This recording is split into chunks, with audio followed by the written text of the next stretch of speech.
What's up ladies gentlemen kay ka cha kan lai nu pon hi lai pa cha ado bit mi an sikau ro nak ban tuk te in an raksi hoi lo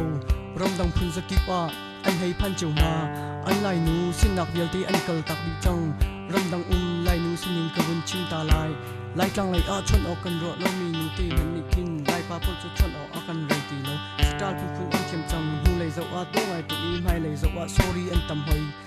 biak tika ka biji tuk ta phun an hoi kan lai pa pul cha chun goram ra kap san nei lo phi kan lo kau ram dang lai nu gel te ne sin i ram di chang lo yeah come on lai mi sining kan thao sual mo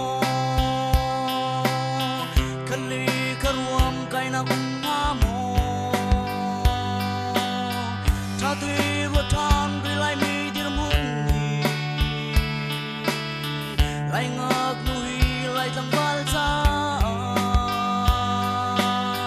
tapi lo tu bang kan diu dia jin kam lo chun sa bang diu diu si dấu chim lâu cần lai ngak nu đi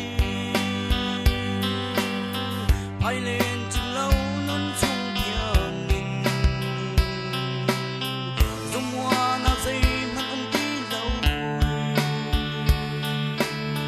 đô na giang tu mang theo mu gì lai pa kan si kan hei ti ve tung a chan chana lai nu rong a kan chep ton ram dang lai pa sunin ka bun chim ta lai rian te kan tuen kan tha ba e kan hei ti ber pa lang so na mo to chung tum lo tiang in na hei chok pa hoi kwak enati zu enati ni in chu lu a kwak khu zu khu a zen in a zen ni khun lai vun zo than tik a vo i na man kak lo mi i na kan tam hoi kan lai pa pol kan sin min he vun zo tik a chun kan lai ni pol ni chun du ding he kan rak si ve lo kan nun ning hi ai bar pai kan lak chua lo chu ram dang lai pa vial te kan sin ning i ram di chang ha u se ya lai mi sining kan thao sual mo kan li karuam kai na ha mo tha tui ro than ri lai mi dir mun ni lai ngak nui lai tang wal cha tapi lo tu bang kan diu dia jin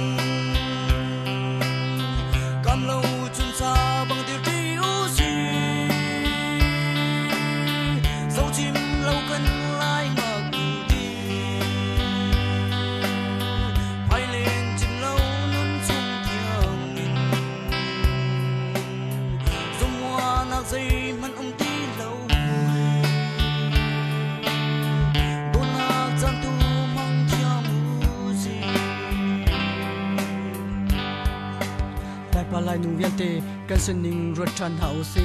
lai pa kan si kan i phit lai lo kan lai ram kong vun ro than u se golden nin ma rong a hin da ko nu le pa pi le pu u le naw he kan i chen chang hi golden nin ma rong a hin ma le ma zong kan i thai ti lo kan ko ram kong chu newspaper kan ril hana pe kan thai chang kau chu ma cha a chun lai nu lai pa kan sin ning i rem chang u si lai nu cha a lai pa cha a lai nu si chang ha u se come on JP Davies